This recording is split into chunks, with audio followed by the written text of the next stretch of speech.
Boa noite, meus amigos. Isto afinal está todo mundo desperto. É com todo o gosto que aqui estou de novo, mas eu já me considero da casa, portanto, vão-me perdoar, vão-me perdoar que esteja com esta à vontade. Hoje o assunto que nós vamos tratar é este, nem mais nem menos, filosofia e espiritismo. Para aqueles que tiveram a oportunidade de aqui estar connosco na última palestra, nós falamos de espiritismo, natureza e finalidade. E tínhamos visto que na natureza do espiritismo ela tem uma tríplice natureza, portanto é simultaneamente filosofia, de primeira base é filosofia, ou exige o exercício da razão para se compreender os fenómenos do invisível, do espírito, relacionados com o espírito. Depois há alguma parte desses fenómenos conseguem-se levar ao laboratório, conseguem-se experimentar, então tem uma característica científica, nomeadamente as leis da mediunidade humana conhecidas, que são vertidas num primeiro livro científico da codificação espírita, que é o livro dos médiuns, e claro, deste esforço todo de investigação, quer só pela razão, quer pela razão e pela experimentação, o que se pretende é retirar indicações de boa conduta, de orientações ético-morais. Por isso eu ponho aqui ética. Não é só uma questão moral, mas é uma questão ética. Isto é, há que justificar porque é que algo é correto ou incorreto. É a razão porque eu vos apresento desta forma a primeira ideia do que nós vamos conversar. E claro, este senhor aqui todos devem conhecer. Hippolyte Denisard, Hippolyte Léon Rivail, este é o seu nome legal, embora às vezes se diga de outra maneira, que adotou o pseudónimo de Allan Kardec quando escreveu a Codificação Espírita. Este senhor, um dos livros que ele escreve e que eu recomendo a quem ainda não leu, e ele próprio diz que é uma obra fundamental, é esta, o que é o Espiritismo. Nós às vezes, em muitas casas espíritas, quer aqui, quer no estrangeiro, costumamos um pouco dizer, bem, há 5 obras básicas, Livro dos Espíritos, Livro dos Médiuns, Evangelho segundo o Espiritismo, Céu e Inferno e a gente. Não é bem assim, meus amigos. O próprio Kardec, numa obra que saiu um mês depois de ele morrer, chamado Catálogo Racional para se construir uma biblioteca espírita, é assim que se chama esta obra de Kardec, que ele já tinha escrito antes de 31 de março de 1869, que é quando ele morre, e logo no mês a seguir sai esta obra. E se forem esta obra, vocês reparam que ele elenca as obras que ele achava necessário para se compreender o Espiritismo. E numa primeira parte ele tem o que ele chama as obras fundamentais. E das 32 que são conhecidas de Kardec, ele elege 11, entre as quais uma é esta, ok? Pronto. Esta obra não é a primeira dele. A primeira dele, como vocês se recordam, é o Livro dos Espíritos, em 1857. Mas passado 2 anos, em 1859, quando o Espiritismo começa já a implementar-se na sociedade, ele sentiu necessidade de fazer sair esta obra para explicar melhor esta nova ideia desta doutrina. E se vocês forem ao preâmbulo, logo vêm 2 definições. Uma primeira, ele diz que é esta, é ao mesmo tempo uma ciência de observação e uma doutrina filosófica. Cá está as 2 vertentes que nós já há pouco ali víamos. Como ciência prática, portanto, consiste nas relações que se estabelecem entre nós espíritos. Por isso, ele estudou claramente, experimentando todas as capacidades mediúnicas que ele conheceu na altura e levantou as suas leis gerais e universais. Como filosofia, compreende todas as consequências morais que emanam dessas mesmas relações. Nessa altura, a filosofia não tinha evoluído tanto como hoje. Então, ele só conhecia ainda a questão moral. Mas hoje, a filosofia moral é sinónimo de ética. A filosofia evoluiu e tem hoje separações. E é ética. Também tem uma outra definição, uma segunda definição, que encontram de novo também no preâmbulo, é esta, que o Espiritismo é uma ciência que trata da natureza, origem, destino dos espíritos, bem como das suas relações com o mundo corporal. Bom, se nós juntássemos isto tudo, mais o avanço em termos de conhecimento e da especialização dos vários ramos da filosofia hoje, nós poderíamos compor uma definição adequada aos nossos tempos, que era esta: uma filosofia de base científica e consequências ético-morais, porque há que justificar. Já vamos ver, relembrar o que é a diferença entre moral e ética, que há uma diferença, que tem por objeto a investigação da natureza, origem, destino dos espíritos, aquela definição que ele dava, científica, da natureza científica do espiritismo, bem como das suas relações com o mundo corporal. Uma outra questão que importa esclarecer é que muitas vezes se diz que a palavra espiritismo foi criada por Kardec. Digo-vos já, não é verdade. Não é verdade. E não é verdade porquê? Se vocês procurarem na internet, mas não é com o Google não chega lá, mas se procurarem, por exemplo, neste site Making of American Books, que é um site que elenca todas as obras em inglês ao longo do tempo, e se vocês procurarem por Spiritism, que é espiritismo em inglês, vocês vão ver que afinal há três obras,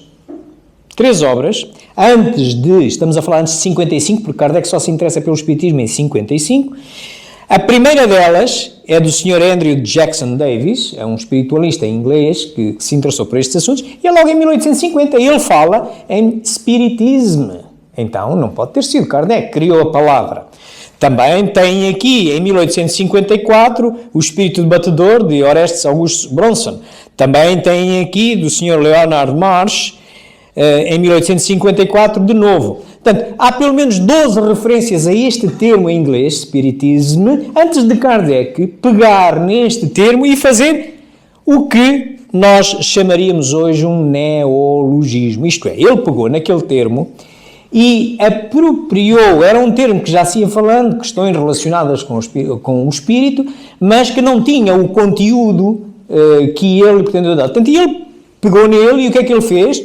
Ele acrescentou um E final, passou para francês, se fosse para português a gente ainda punha aqui um E anterior e um O final, e passou a explicar, adotou este termo e passou a dar-lhe conteúdo, a caracterizá-lo. Portanto, não faz perder nada do mérito de Kardec, mas a César o que é de César. Portanto, de uma vez por todas, tenhamos a consciência que não é um termo cunhado, criado, não é? O primeiro que falou isto não foi Kardec, não senhora, ele apenas pegou num termo, apropriou, fez um neologismo com ele e depois foi explicando o que é que ele era. Ora bem, nós dissemos já que, de base, todo o conhecimento a que nós temos acesso começa por ser endereçado pela razão, não é? Nós, para explicarmos qualquer coisa, tínhamos já passado por ela ou não, a primeira vez que nos aparece, eu sei o que é isto, posso não ter passado, mas pela razão, isto é aquilo, já me disseram, li num sítio tal, pode não ter experimentado. Portanto, nós, perante qualquer coisa nova, a primeira coisa que nós socorremos é pela razão, tentar explicar aquele fenómeno. Portanto, era como dizia o senhor Platão, tido como o pai da filosofia, temos uma determinada crença que julgamos verdadeira. E quando a vamos justificar, arranjar uma justificação para aquilo acontecer, estamos a filosofar, aí só entra a razão. Ora bem, porquê é que o espiritismo é uma filosofia? Vamos olhar para ela com cuidado e é este o objetivo da nossa palestra de hoje. Já há pouco vos disse, quando nós enfrentamos qualquer problema novo, a primeira coisa que nós fazemos é pôr o nosso raciocínio a tentar buscar uma justificação para aquilo. Ora, e o que é que acontece? Há três ferramentas que nós dispomos para enfrentar novos problemas. E é um assunto que vem vertido num livro espírita que eu escrevi, que já aqui apresentei, que é o Espiritismo e Pensamento Sistémico, aí está, para quem quiser. Portanto, nós temos três ferramentas, o homem tem três ferramentas. Tem uma primeira ferramenta, que é o seu conhecimento, isto é, eu recebi formação numa escola, num curso, sobre aquilo que me está a acontecer. Eu sei o que isto é. Mas quando este falha, entra qual? Entra o da experiência, isto é, eu não sei o que isto é, nunca ninguém me falou disto, mas eu já passei por isto, é o tal conhecimento empírico, ou eu passei, ou a minha mãe passou, ou o meu pai, ou o meu irmão, ou o meu amigo, portanto é um saber de experiência feito. Mas o problema põe-se quando estes dois falham. Nem há conhecimento, nem há nossa experiência, nem do amigo ao lado. O que é que sobra? Sobra a terceira ferramenta, que é esta que aqui está, a intuição. E a intuição, cuidado com ela. Mas é claro, é com esta, é quando já se esgotou tudo, é com esta que nós vamos resolver os problemas. Mas a intuição baseia-se em modelos mentais e nós temos de ter cuidado com ela, pode-nos atraiçoar. E para os espíritas, a intuição até tem características de mediunidade também. Mas já lá vamos ver as características da intuição. Claro, depois de vermos como é que a gente aborda qualquer problema e começa a filosofar sobre ele, vamos também olhar para um outro problemazinho, que é há uma diferença entre realidade e verdade. E a gente já lá vai chegar. E por fim, então, vamos ver porque é que o espiritismo tem características de filosofia. Comecemos então aqui por ver o que é a filosofia. Vamos aqui ver um filmezito.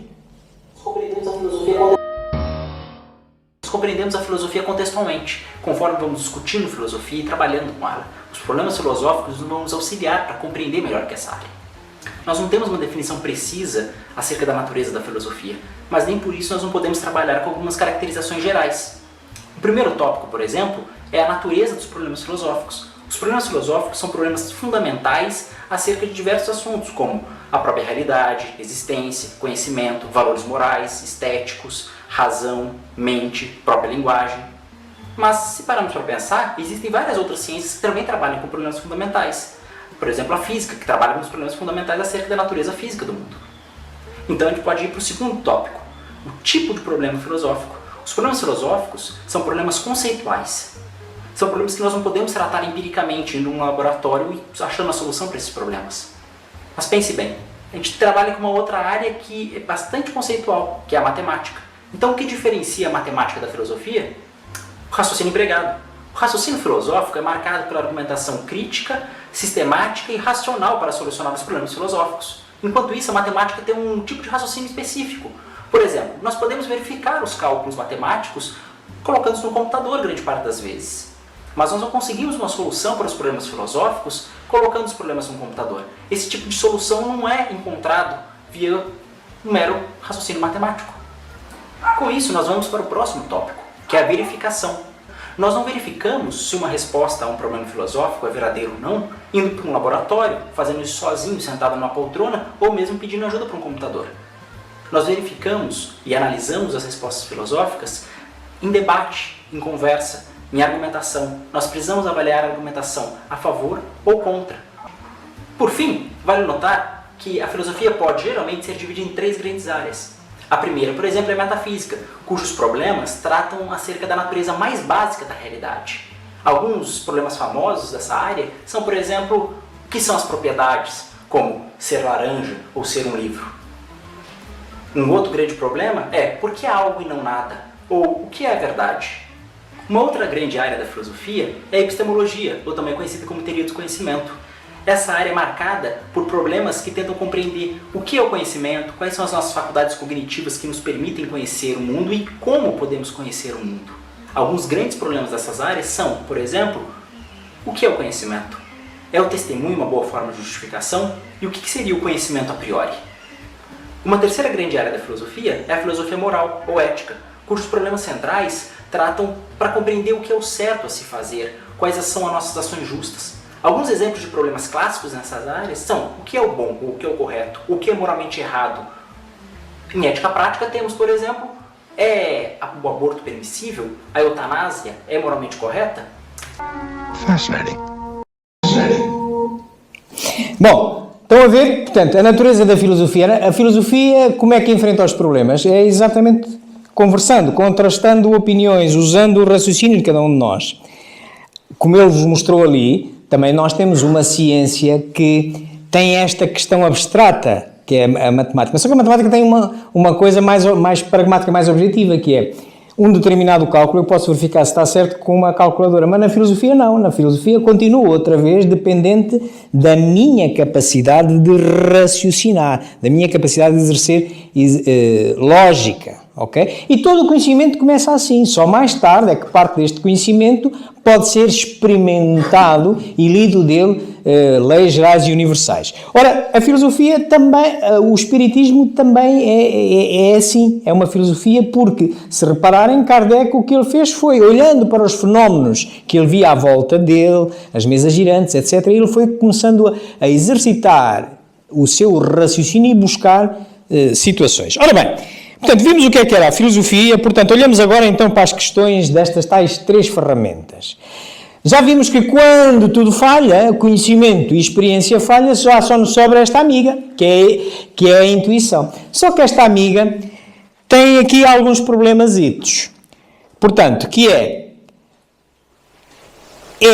a derradeira situação, mas ela baseia-se muito em modelos mentais, isto é, quando nós já não sabemos, não temos experiência, nós começamos a imaginar o que seja, tentamos a comparar com outras coisas parecidas. Vou-vos dar um exemplo prático que está nesse livro que aí temos. Nesta situação, qual seria a situação correta? Isto é um tanque cheio de água, tem 3 furos deste lado, 3 furos deste. Como é que a água sairia? Como deste lado esquerdo ou como do lado direito? O que é que vos parece? Esquerda e direita. Eu vou ouvindo as duas coisas. O que está certo é esta. E porquê? Porquê que está certo esta?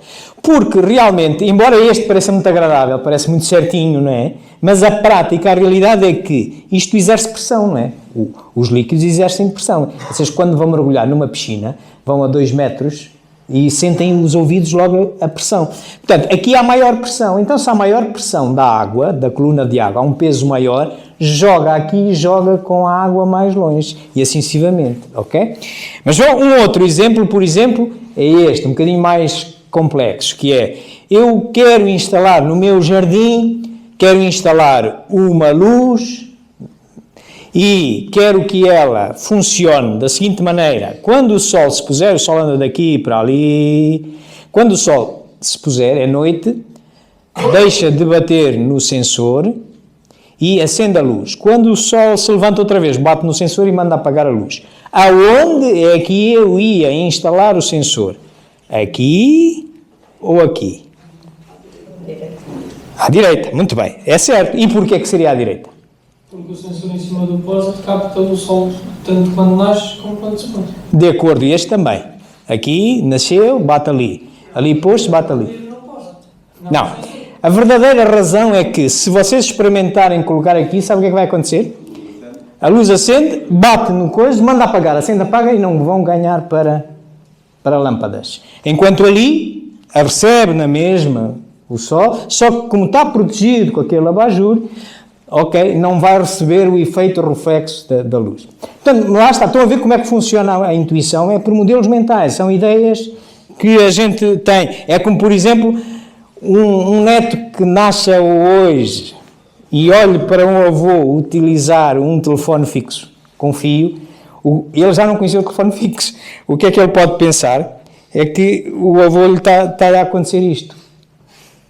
Ok, ele vai julgar que ele já só conheceu o telemóvel, sabe? O avô está ali, aquilo é uma corrente para ele não perder o telemóvel, coitadinho, está sempre a perder as coisas. Estão a ver? Portanto, isto pode acontecer. Estão a ver como é que nós, às vezes, ao enfrentar problemas graves na nossa vida, qual é a ferramenta que nos sobra? É esta, que tem estes problemazinhos.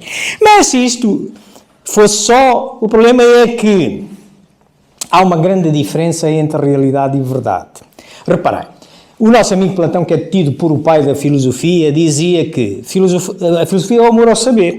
E dizia ele, o que é o saber? Saber é a busca do conhecimento. Então, e o que é o conhecimento? Dizia ele que o conhecimento é a busca contínua da verdade. Mas o problema é este, é que a verdade absoluta é inconcebível para o homem, para qualquer um de nós. Reparai neste videozinho que vos vai mostrar que assim é. Reparai. Isto passa-se no Museu do Norte de África.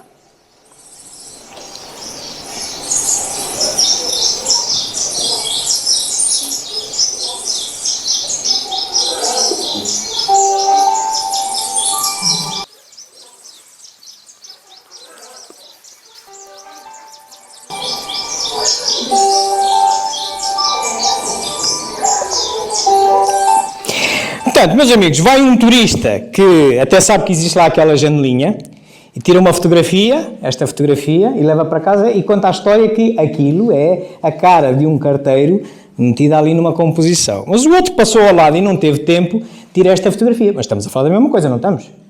Estamos, os dois estão certos. Os dois estão certos. E nós também estamos certos, até porque temos o vídeo, não é? Temos uma verdade melhor. Mas mesmo assim não é completa. Porquê? Porque nós não vimos o que é que lá está de trás. Nós apanhamos o vídeo aqui à frente, andamos de um lado esquerdo para o lado direito. Então, meus amigos, a verdade é uma versão da realidade. A forma como nós olhamos para determinada realidade é a nossa verdade. Nós não conseguimos ver tudo, não conseguimos, ninguém consegue. Isso exigiria uma perfeição só Deus. Então nós vemos uma versão daquilo. Ora bem, posto isto, nós temos de ter o cuidado que a verdade absoluta seria a perfeição. Que perfeição só Deus a tem. O homem está muito longe de a poder ter, até numa coisinha simples como esta, que vimos neste museu. Quanto mais a discutir coisas do dia a dia, em que uma pessoa toma-se de razões, eu é que sei e o outro não sabe. Não, é melhor juntar, olhar para as duas verdades e tentar sair com uma melhor. Tentar sair com um vídeo, em vez de sair só com duas fotografias. Portanto, daí que a filosofia não trabalha com a verdade, apenas com conhecimento, que é a busca contínua da verdade. Se uma verdade melhor se revela, substitui-se. Então, se o espiritismo é filosofia, também não pode trabalhar. Nem o espiritismo, nem nenhuma filosofia, nem nenhuma ciência, porque as ciências são filhas da filosofia. E neste caso do filme que nós vimos, o que é que o espiritismo é dentro daqueles ramos, daquela ramificação da filosofia? É metafísica e ética. É metafísica porque se dedica às questões da causa principal, do que é Deus, do metafísico, e a ética porque é filosofia moral. Reze para isto. Vamos ver porquê, olhando para a investigação de Kardec. Olhai como é que ele... Foi em 1854 que pela primeira vez ouvi falar das mesas girantes. O fato não me pareceu radicalmente impossível.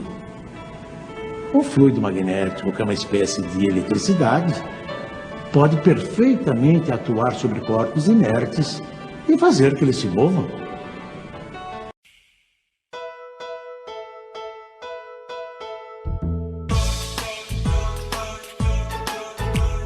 Toque, toque, toque, toque. Pelas batidas as paredes falaram. E na Europa até as mesas giraram pra lá e pra cá. Apontando as letras do alfabeto. Ora no chão, ora no alto, no teto. Formando frases, respondendo às questões. Quem é que estava por trás disso? Alguém se preocupou com isso e começou as suas investigações. E descobriu que aquele jeito esquisito foi a maneira que então os espíritos usaram pra chamar sua atenção. E foi assim que Allan Kardec observou como é que tudo acontece no intercâmbio entre nós e o além. Desenvolveu aquela nova ciência com muito estudo, muitas experiências. Agora pela voz, pela caneta, não é preciso mais usar a prancheta, pois até mesmo pela intuição, nossos amigos espirituais sempre nos trazem as lições de paz, saudade, incentivo e muito mais, muito mais.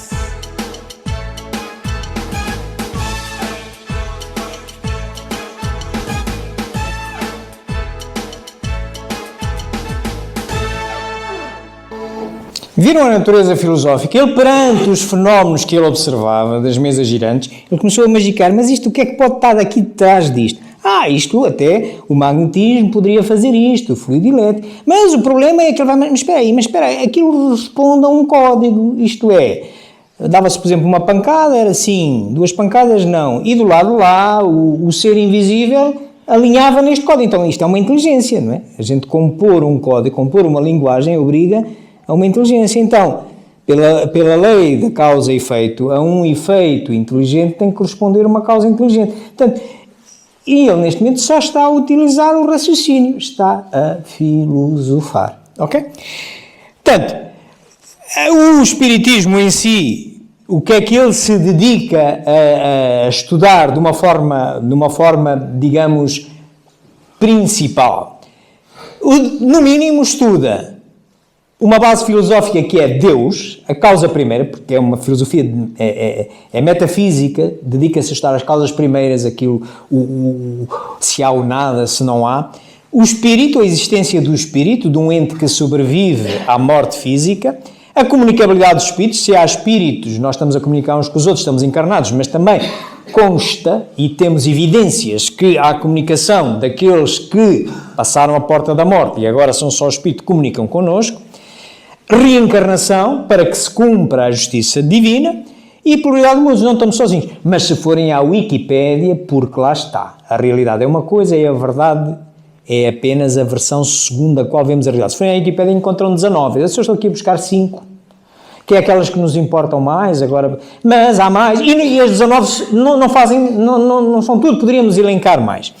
Concentrando-nos nestas que são as mais comuns e onde nós as podemos encontrar é exatamente neste primeiro livro da codificação básica dentro da fundamental, o livro dos Espíritos, nós encontramos as justificações para isto.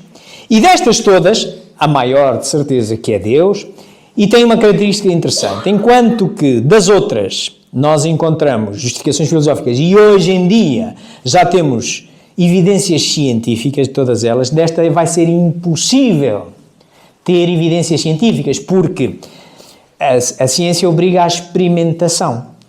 Mas como este ente é único, eu vou compará-lo com o quê? Vou usar, onde é que ele está para eu medir? Vou usar o metro, o litro, o centímetro, o quê?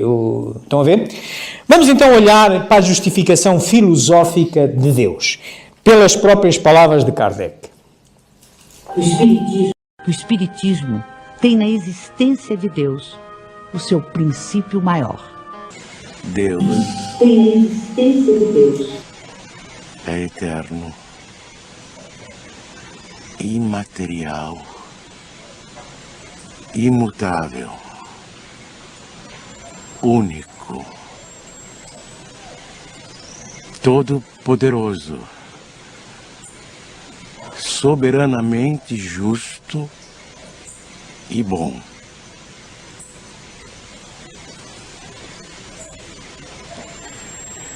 Este é o melhor conceito que a nossa limitada inteligência pode fazer daquele que criou o universo.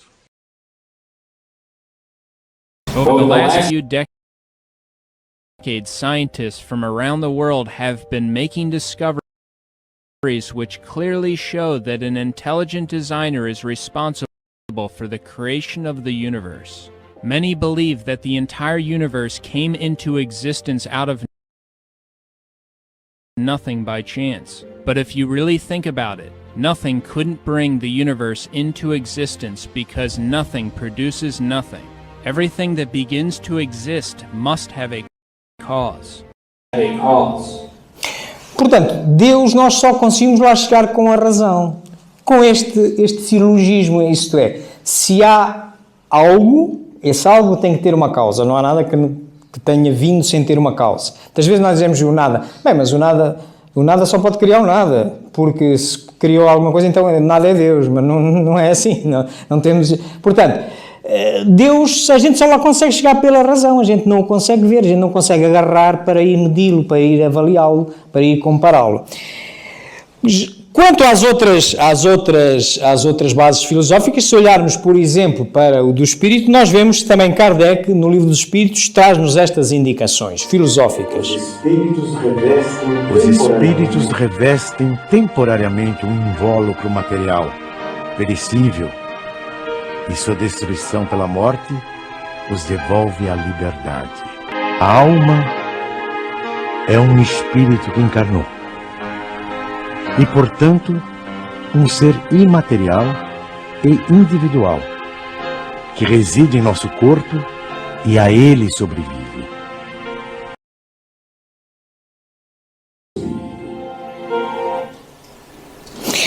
Portanto, o que ele identificou é que realmente existia o espírito, este ente que a maioria de nós não vê, mas que se manifesta por forma tangível, seja por pessoas que escrevem mensagens que lhes deixam, ou que eles falam através do aparelho vocal, ou que pintam, etc. Portanto, é uma inteligência exterior ao médium, mas que mostra outro tipo de personalidade e que faz a ponte realmente entre as vidas que nós vamos tendo. Para onde nós vamos, nós passamos a ser espírito, deixamos o casaco, digamos assim, e passamos a ser espírito, e ele deduz isso muito logicamente nesse livro. Também fala da comunicabilidade dos espíritos e filosoficamente porque é que ela existe e como existe. Vamos ver também o que ele diz no Livro dos Espíritos. O Sr. Carlotti, foi ele o primeiro a me mencionar a intervenção dos espíritos. Tempos depois, fui convidado a assistir às experiências que se realizavam em casa da senhora Plene Maison. Foi aí que, pela primeira vez, presenciei o fenômeno das mesas que giravam, saltavam e corriam. Assisti então a alguns ensaios muito imperfeitos da escrita mediúnica. Sem dúvida, havia ali um fato que necessariamente decorria de uma causa. Dos efeitos, procurava remontar as causas por dedução e pelo encadeamento lógico dos fatos. Um dos primeiros resultados que colhi das minhas observações foi que os espíritos, nada mais sendo do que a alma dos homens, não possuíam nem a plena sabedoria, nem a ciência integral. Passei a frequentar também as reuniões espíritas que se celebravam em casa do Sr. Roustan. Levava para cada sessão uma série de questões preparadas e metodicamente dispostas. Mais tarde, quando vi que aquilo constituía um todo e ganhava as proporções de uma doutrina, tive a ideia de publicar os ensinos recebidos. Ele foi começando a assistir a uma série de reuniões em que se apercebia que havia comunicações, atos inteligentes de outros seres que não eram aquele pelos quais se manifestava pelo médium, mas revelava todo um conhecimento e um perfil distinto. E ele foi começando a experimentar de uma maneira com os médiuns, com outros e tal, e verificou que afinal aquilo até obedecia a umas certas regras, mas de qualquer das maneiras justificava. São os espíritos que estão a falar servindo-se de um médium, porque não tem outra solução. Os espíritos só podem interferir no mundo material através de um médium. Também é uma das conclusões filosóficas que ele chegou e que depois cientificamente demonstra, como mostra no livro dos médiuns, o primeiro manual científico da codificação espírita. Também em termos de reencarnação ele mostra porque é que ela tem que existir. Vamos ver aqui.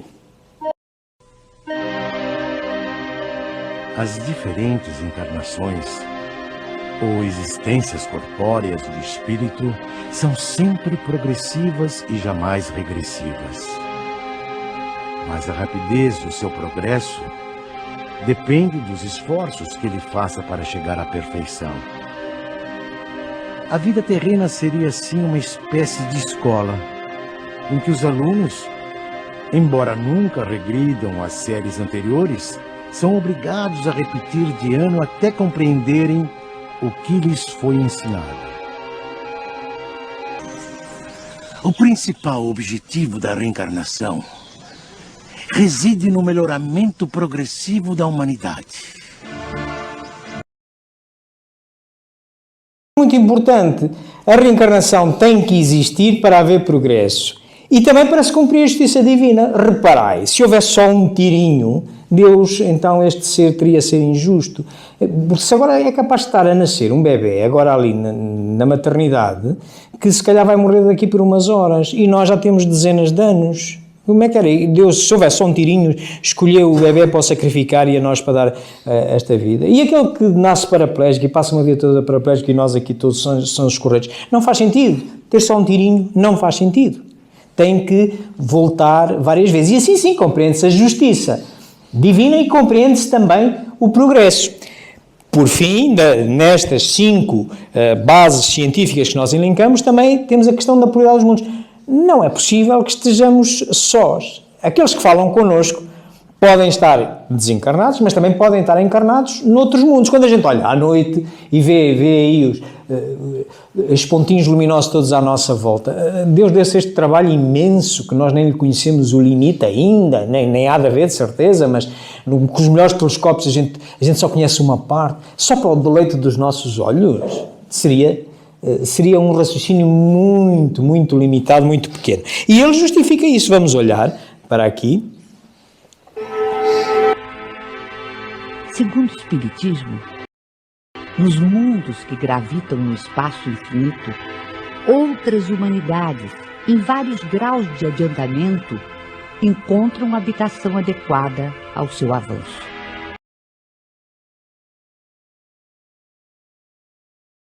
Todos nós estamos nas muitas moradas que existe na casa do nosso Pai, não é? E estamos naquela que nos é adequada, mas tem que existir outras.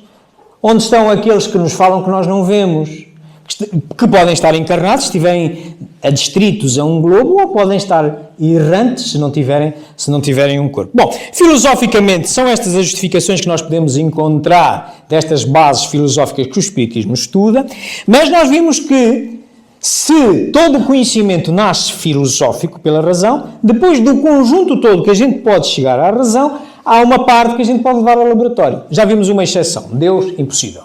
Onde é que ele está para eu medir? Vou medir com o quê? Com o quilo, com o quilómetro, com o litro? Não dá. Mas, por exemplo, a comunicabilidade dos espíritos, já. Vamos olhar o que é a ciência e o que é a distingue da filosofia como sua filha. Vamos aqui olhar um pequeno filme. Então, o que é ciência? É um conhecimento dos fenômenos do mundo. A filosofia era um conhecimento racional da realidade. A gente pode colocar aqui realidade. Conhecimento dos fenômenos da realidade. Mas por que a ciência é um conhecimento dos fenômenos? Ficou uma coisa assim bem mais fraca, por assim dizer. Porque antes a gente tinha conhecimento das coisas. Agora com a ciência a gente avançou muito, só que a gente tem conhecimento só dos fenômenos da coisa. Eu não tenho conhecimento da coisa mesmo, daquele determinado objeto. Eu tenho conhecimento apenas do fenômeno daquilo. Então, ciência é o conhecimento dos fenômenos do mundo que obedece um determinado método, um determinado procedimento. Uma observação, eu olho o nosso mundo, a realidade, os fenômenos que aparecem para mim, detecto um problema, lanço uma hipótese, hipofraco, hipotérmico, estou com hipotermia, estou com a temperatura baixa. Hipótese, eu tenho uma resposta, só que essa resposta é fraquinha ainda. É uma resposta, é uma possibilidade de resposta. Então, se eu tenho ainda uma possibilidade de resposta, eu não tenho uma resposta. Como é que eu vou conseguir a resposta? Fazendo testes. Depois desses testes é que eu posso dizer se essa minha hipótese se transforma numa tese, se transforma numa resposta que vá resolver aquele determinado problema. Tá bom? E se eu gerar resultados que possam se tornar leis gerais e universais, aí, meu querido, eu tenho ciência. No Espiritismo, por exemplo, a comunicabilidade dos espíritos, as características mediúnicas, Kardec conseguiu levá-las a teste com vários médios, ver como é que funcionavam e criar leis gerais e universais que vêm no livro dos médios. Mas também há um outro livro de natureza científica, o da Gênese, que fala dos milagres e as predições, que não há milagre nenhum. Há físicas que nós ainda não sabemos explicar. Portanto, então estão a ver que a ciência é a parte do conhecimento filosófico que obedece a este método que ali vimos, chamado método científico. Portanto, começa com observações, perguntas, hipóteses, experimentação, conclusão, etc. Portanto, isto, nesta primeira fase, em boa verdade, só intervém a filosofia, né? Quando a gente observa determinada coisa, Kardec estava a observar ali as mesas que giravam, mas depois verificava que aquilo obedecia a um código. Portanto, fazia perguntas e tal, e criava uma hipótese. Isto podem ser os espíritos, podia ser o magnetismo, mas também podem ser os espíritos, mas porque é um ato inteligente, tem que ser os espíritos, já não pode ser o magnetismo não tem inteligência. Portanto, mas ele só estava a filosofar, era uma crença verdadeira e ele vai justificar. Depois de levantar as hipóteses, e é diferente hipótese, é diferente tese, porquê? Porque hipo é pequeno, é uma primeira explicação, uma explicação mais pequena, e por isso também a ciência é filha da filosofia, é que ele vai sujeitar à experimentação as hipóteses, e nós no Espiritismo, qual é que é a ferramenta, qual é que é o nosso telescópio? Na astronomia, a gente, que é uma ciência também, nós utilizamos o telescópio para olhar para outros mundos, ok? E é uma ciência. No Espiritismo, nós utilizamos a mediunidade, é o nosso telescópio, para olhar para o outro mundo, para onde a gente transita depois de morrer. Muito bem.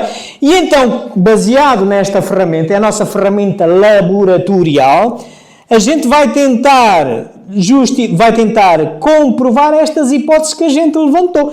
Vamos experimentando, tirando conclusões, escrevendo documentação, etc. Portanto, é aquilo, se repararem, Platão dizia que filosofar é isto, é justificar uma crença que se tem por verdadeira. E um discípulo seu, de nome Aristóteles, também conhecido pelo pai da ciência, reconheceu que dentro deste conjunto grande de conhecimento, que engloba todo o conhecimento, havia uma parte que era a crença verdadeira justificada, já pela razão, mas depois comprovado. Aquilo que se pode levar ao laboratório, repetir, ver se encontra e obter os mesmos resultados. Então, dá para se fazer umas leis gerais universais. E o Espiritismo também assim é. Reparem, filosoficamente, se vocês forem, por exemplo, aqui ao Evangelho segundo o Espiritismo, é a terceira obra básica de Kardec, depois do Livro dos Médios, se vocês forem a este capítulo, por exemplo, capítulo 19, tem o título A Fé Move Montanhas, diz lá no parágrafo 7, diz assim: a fé inabalável é aquela que pode enfrentar a razão em qualquer idade da humanidade. Isto soa-vos a filosofia, o uso da razão?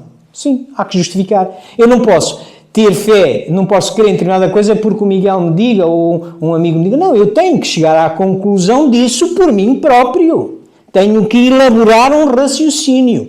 E claro, se evoluirmos para a ciência, e neste manual, que é o primeiro manual de natureza científica de Kardec, o Livro dos Médios, se vocês repararem, no capítulo 20, quando se fala da influência moral do médium, está lá uma mensagem do Espírito Erasto que diz assim, no ponto 230, melhor é repelir 10 verdades do que crer numa mentira e dar numa ideia errónea. Isto soa-vos a esta questão do temos várias hipóteses e deita fora até que uma consiga sobreviver e passa a ser promovida a tese? Parece-me que sim. Mas a ciência não se queda por aqui, porque a verdade absoluta não existe, a ciência vai de verdade em verdade. E ele, Kardec, deixa isso muito bem definido na sua última obra. Eu não sabia que ia ser a sua última obra, mas em 1868 ele escreve esta obra, a Gênese, que é uma obra de natureza científica de novo. E se vocês forem logo ao capítulo 1, parágrafo 55, em que ele fala da natureza do Espiritismo, ele diz que o Espiritismo como ciência vai ao lado das outras. E se em algum momento uma verdade melhor nos é revelada pelas outras ciências, o Espiritismo a vai aceitar. Porque o Espiritismo é o dono da verdade. É também uma filosofia e é também uma ciência. Estão a ver? Portanto, o Espiritismo tem esta natureza. Ok? Muito bem. Vimos que o Espiritismo tem, de facto, uma natureza científica também, mais pequena que a filosófica, porque decorre todo o conhecimento científico.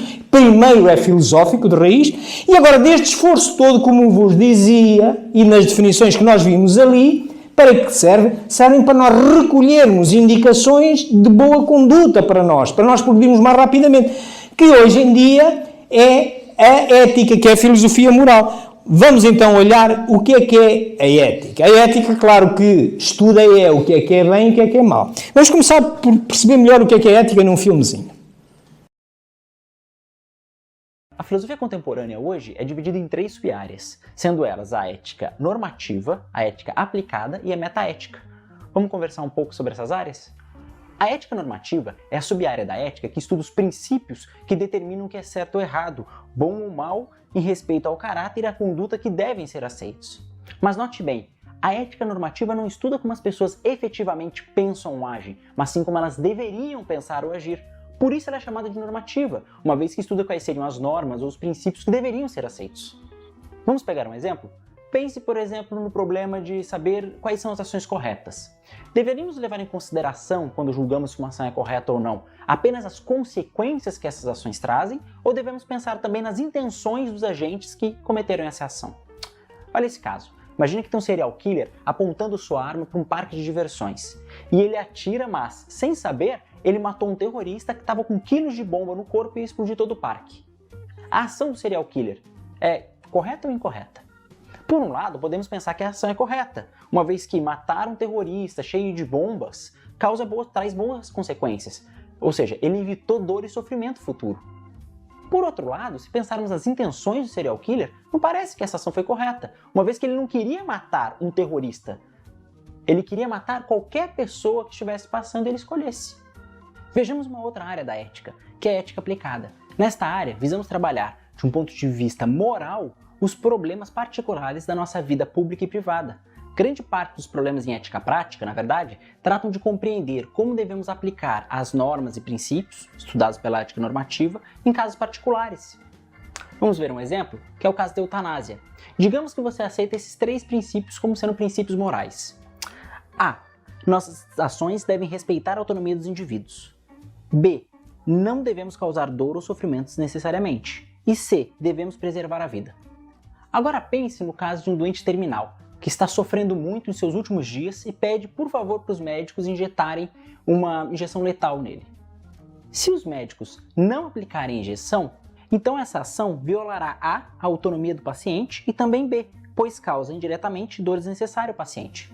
Agora, se os médicos aplicarem a injeção no paciente, então eles estariam violando C, uma vez que eles não estariam preservando a vida, mesmo de um paciente que está com um caso terminal. Como podemos ver, na ética aplicada, grande parte dos problemas são de conseguir entender como que as normas vão funcionar no dia a dia, porque em muitos casos parece que existem dilemas morais, onde alguns princípios que aceitamos parecem se contradizer um com o outro. Vamos para o próximo ponto? A metaética é uma sub-área da filosofia moral que visa compreender a própria natureza da ética e o significado das expressões morais. Como a gente viu, na ética normativa, nós estudamos as normas e os princípios que deveríamos aceitar para determinar o que é uma ação correta ou incorreta. Mas diferente disso, na metaética, nós não estamos perguntando quais são as ações corretas, mas sim o que faz uma ação ser correta ou incorreta. Então, diferente da ética normativa, a metaética não tenta determinar quais são as normas, ou seja, não é normativa. E diferente da ética prática, a metaética trabalha com problemas muito mais abstratos. Vejamos um problema famoso na metaética, que é a distinção entre fato e valor. Peguemos, por exemplo, a expressão "este cartaz é azul". O que estamos fazendo?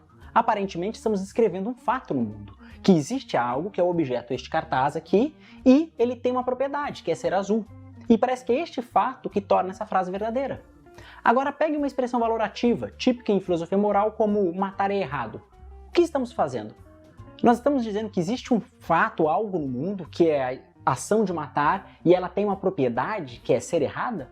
Ou seja, existem fatos morais, propriedades que tornam certos objetos no mundo certos ou errados, como as ações?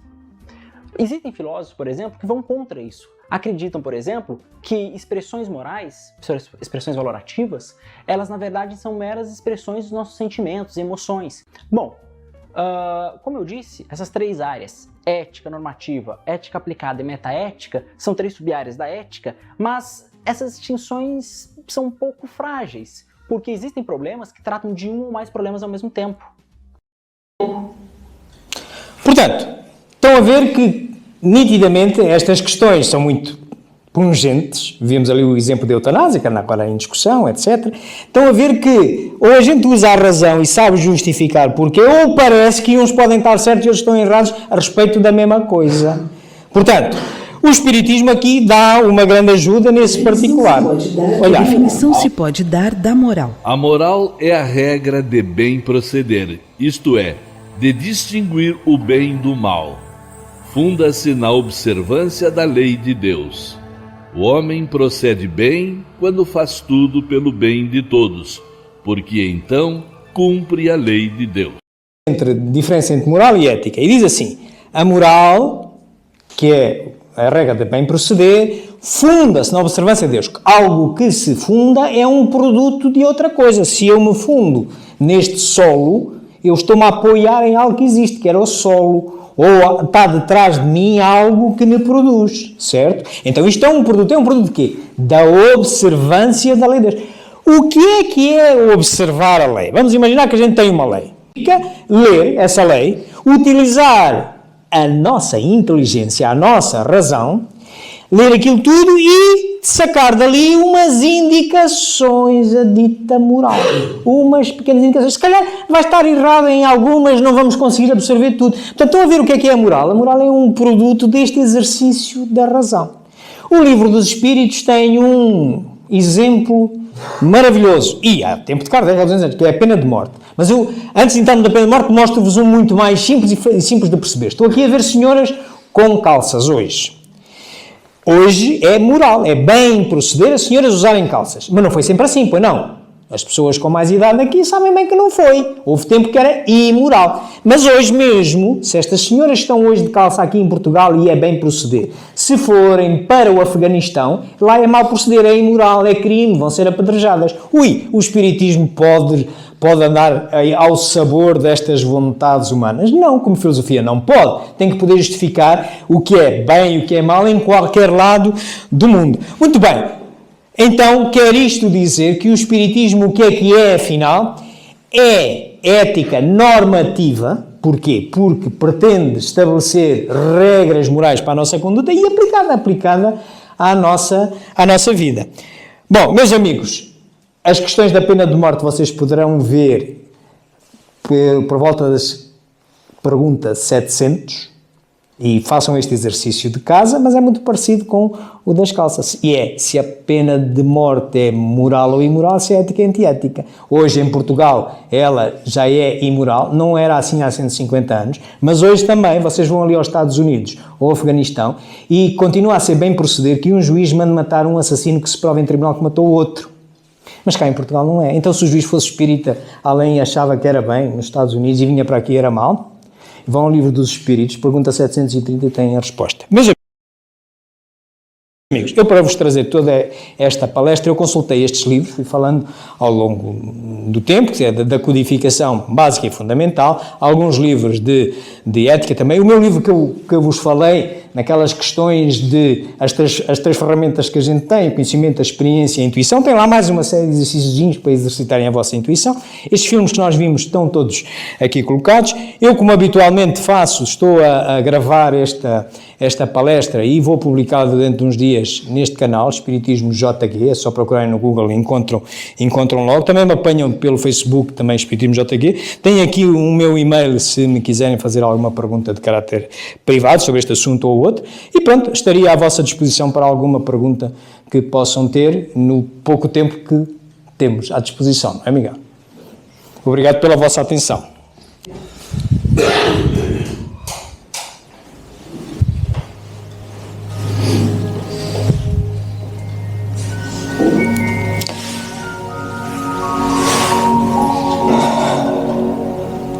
Vamos tranquilizar-nos ao som desta melodia suave e vamos orar. Vamos conversar com o invisível, onde se encontra Deus, esta base filosófica por excelência e que sempre será filosófica. E que é a Criadora de tudo, que nos criou, que nos permite estar aqui hoje. Então, louvemos a Deus exatamente por esta obra, pela sua obra da criação, com todos estes matizes, mas também com esta característica que Ele criou, que é a inteligência, e que nos outorgou para nós o compreendermos melhor filosoficamente, pela razão. Uma obra destas é digna de louvor. Como é que se atribui inteligência a alguém? Nós damos-nos conta que conseguimos raciocinar e justificar crenças verdadeiras. Não sabemos como isso é. Só esse facto deve-nos, no mínimo, levar a ficar perplexos pela potência deste Criador. Chamemos-lhe o que chamarmos, Deus, Alá, Brahma, o que nós quisermos. Louvado seja Deus pela criação. Mas agradeçamos a Deus também que, ao nos ter outorgado esta capacidade do princípio inteligente, que é dinâmica, é contínua, vamos sempre desenvolvendo, está-nos entregue a nós, é como se fossem uns talentos que nós recebemos e que temos que desenvolver pelo conhecimento, pelo estudo, pela filosofia, pela ciência. Agradeçamos-lhe esta possibilidade, porque também ninguém sabe explicar muito bem porque é que se cruza, por exemplo, com esta doutrina, que chamamos de Espiritismo, que é uma filosofia por excelência, muito lógica, que é uma ciência naquilo, o seu objeto mais pequeno, nomeadamente a comunicação entre este mundo e os outros, e que daqui nos ajudem muito. Porquê? Porque retira as tais orientações morais fundadas na observância da lei de Deus. E nós, não sabendo bem explicar porque é que nós nos encontramos com ela, o que é certo é que nos encontramos. O que é certo é que isto é um produto também da criação de Deus, é entre os homens que cá estão e as influências que também Deus recebemos. Agradeçamos ao Senhor ter-nos encontrado, ter-nos cruzado, termos à nossa disposição esta maravilhosa filosofia e ciência que é o Espiritismo. Mas, por fim, peçamos ao Senhor que sempre que nós nos enfrentemos com problemas em que só já a intuição funciona, isto é aquilo que já é desconhecido para nós, e que nos pode rapidamente pôr numa situação de desconforto ou de desespero e a pensar no fim, a pensar em ideias estranhas, como o suicídio, como todos esses crimes hediondos que a gente muitas vezes nos passa pela cabeça quando em desespero, peçamos que nesses momentos de desespero nos envie os bons guias, os bons mestres, o nosso guia, e nos faça recordar que realmente tudo passa e que com o conhecimento, com o nosso conhecimento que tem que ser nosso, nós somos capazes de melhor compreender e transformarmos aquilo que só intuitivamente entendemos, passando a transformar em algo conhecido e também experimentado. Nunca desanimemos. Tudo passa e tudo tem uma razão lógica de existir e só pode ser boa para todos nós, mesmo quando seja aquela coisa mais desagradável, mais difícil que nos acontece. Bem-aja. Uma boa semana a todos. Obrigado.